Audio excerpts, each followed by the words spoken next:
protests that we're seeing now and the participation in these protests, it's very different from 1968. You're not getting the volume of people out there. Do you think it's a different era? It's a different era for protesting? You can always hope for bigger numbers, but I'm not surprised that the turnout was not as big as we had hoped for, because there's been a lot of publicity in the media about the police state that's being created here, about the freedom cage, about the detention center that's not fit for human habitation, about the fact that there are 30,000 police officers in the city, about the fact that the National Guard's been called out. Our streets! Our streets! Our streets! Our streets! Our streets! Our streets! Our streets! And I'm sure that was deliberate, to try to intimidate people and keep demonstrators from coming here so they won't spoil this party that the city is trying to throw. So I'm sure that had a lot to do with the lower turnout. But, you know, it doesn't matter that much. We're still getting our message out to the world, and that's the important thing. In my mid-20s,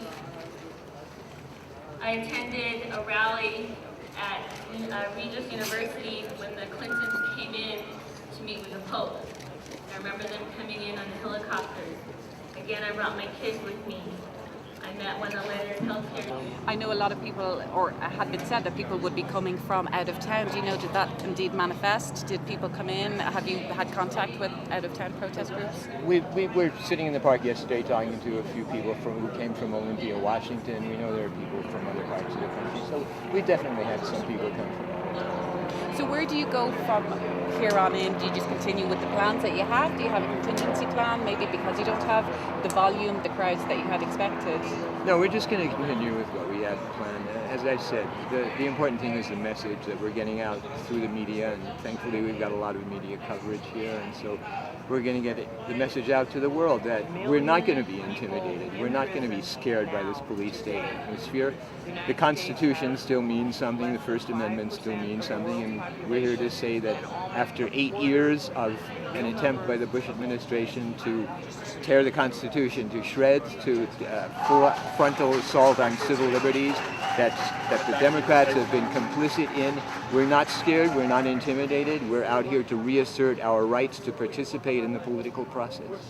There's some commentary being made that it's not just the heavy police presence and indeed all of the publicity around the military presence that would happen, but also that maybe it's a different time, it's a different era. It's not 1968, that people don't feel the need to come into the streets, that indeed people are putting their hopes on the Democratic Party. Do you think that's an issue as well? You know, I think Obama has definitely generated a lot of excitement among people, a lot of support. But I think it's all on the surface. I think when people begin to realize what his positions are, that he's not really calling for a pullout from Iraq, that he intends to keep tens of thousands of troops there for the indefinite future, that he's not bringing home the combat troops he's talking about pulling out, he's moving them to Afghanistan, continue the occupation there. When people realize that initially he said he would support the filibuster against the FISA bill, and then he went ahead and voted for it, and on down the line with all his positions. I think when people realize that he's not the great progressive hope that they think he is, based on his rhetoric, that things are going to change, and we're going to see a lot more people involved in the political process, and looking for real change in this country.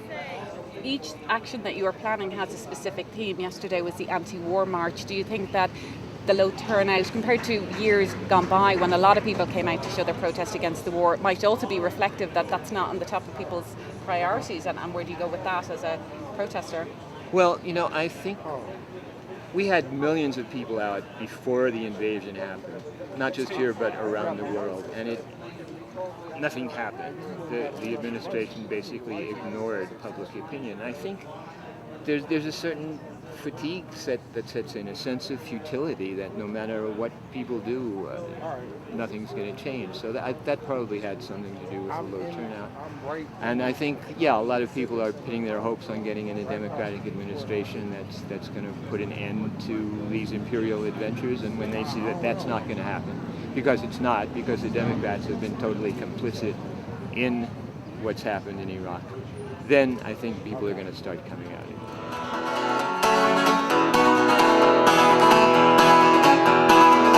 You can call me a fool, That's alright with me, I will live to see this good round world breaking free. Yes, I will.